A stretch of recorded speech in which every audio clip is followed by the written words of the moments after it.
Ассаламу алейкум! Добро пожаловать на канал Секреты узбекской кухни. После недолгого перерыва я снова буду активной. Мы с вами будем готовить очень вкусную выпечку. Причина смены моей кухни очень радостная. Я переехала в новый дом. Теперь свои видео буду снимать на этой кухне. А для вас я буду снимать новые прекрасные видео через день. Кстати, оцените мои видео с озвучкой. Для того, чтобы приготовить самсу, нужно просеять муку, потому что с просеянной мукой тесто получается еще лучше. Просеивание делает муку более рыхлой, обогащает кислородом, что положительно сказывается на текстуре теста. Выпечка получается более нежной и пышной, а тесто лучше всходит, поэтому всегда используйте просеянную муку. А сливочное масло используйте хорошего качества. Я всегда использую 82,5% сливочное масло. Это сделает тесто еще вкуснее. Можете еще использовать маргарин, но только со сливочным вкусом. Вот тогда вы добьетесь хороших результатов. И да, кстати, я пользуюсь сливочным маслом 7 утра, которое можно найти в Узбекистане, потому что это сливочное масло остается мягким даже в холодильнике. В любое время можете пользоваться. И не слишком твердое. Это мне не нравится. Муку и сливочное масло хорошенько перемешали. А теперь добавляем разрыхлитель. У меня маленькая чайная ложка, поэтому добавила 2 чайные ложки. Если у вас большая, то добавьте 1 чайную ложку. Этого будет достаточно. Разрыхлителя много не добавляйте. Если нет разрыхлителя, то можно добавить соду, но пол чайной ложки. После того, как добавили разрыхлитель, хорошенько перемешайте. Это очень важно. А теперь приготовим воду. В обычную чистую воду добавляем 1 чайную ложку соли и перемешиваем. Количество воды 230 граммов. Я обычно измеряю граммами. Тогда будет точно. Но мука разная. Тесто должно быть мягким.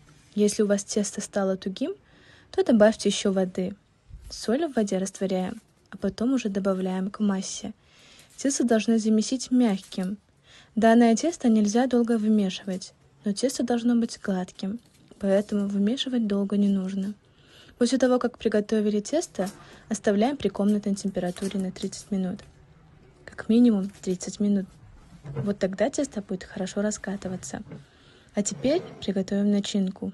Лук среднего размера очищаем. Если у вас лук побольше, то можете взять 2 штуки.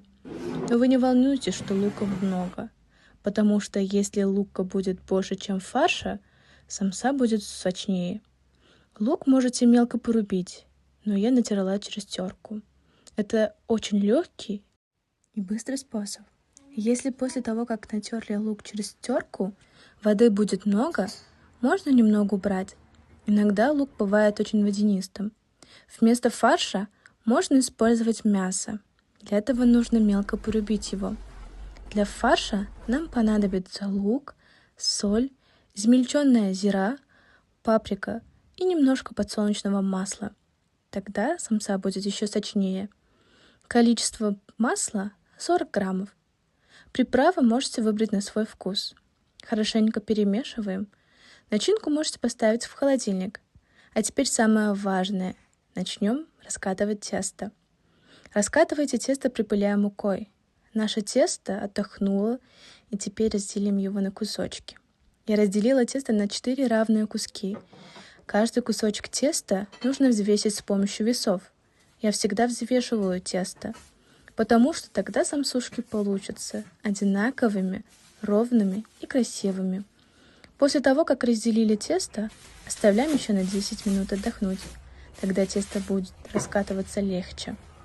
Но не нужно много припылять мукой теста, а то узоры будут незаметны. Еще один плюс этой самсы – то, что тесто не нужно слишком тонко раскатывать. Здесь самса получится хорошо, если тесто не слишком тонкое.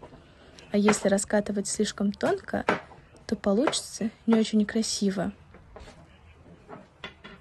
Как вы видите на видео, тесто при раскатывании не требует больших усилий. Оно очень мягкое и податливое. Еще раз напоминаю вам, что муки нам потребуется не очень много, потому что тесто и так хорошо раскатывается.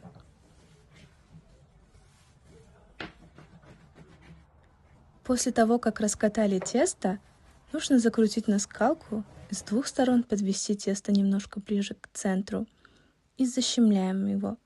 Хорошенько защемляем и потихоньку отпускаем и раскатываем обратно тесто. У нас получается очень красивый и необычный узор.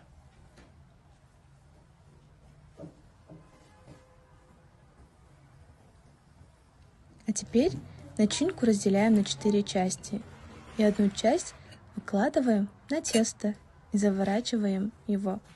Края нужно защемить хорошенечко. Обратите на это внимание. Если края нехорошо будут защемлены, то при выпекании наши самсушки потеряют свою красивую форму. Обратите внимание на то, как я это делаю. После мы убираем лишнее оставшееся тесто. Немножко оставшееся тесто можно потом на что-нибудь использовать. Например, можно нарезать из этого теста лапшу или что-нибудь еще. Готовые самсушки, сформированные, заворачиваем в пакет, чтобы не заветрились. Это очень важно.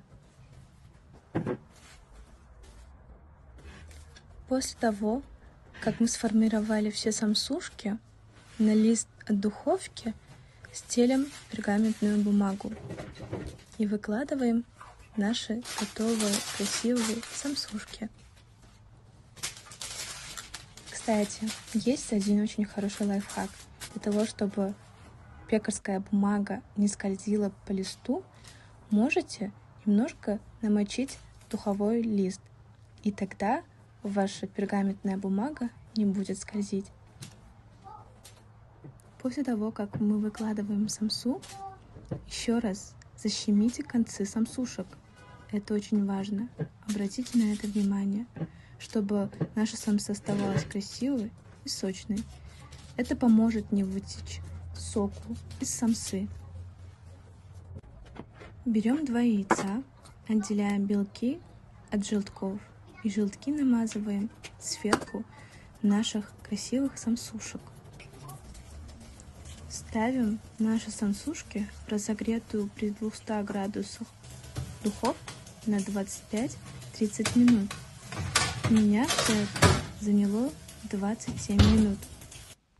Выпекала в режиме вверх-вниз плюс конвекция. Очень вкусная, сочная и красивая самса готова. Вы просто обязаны это попробовать. Внесите свой вклад в развитие нашего канала.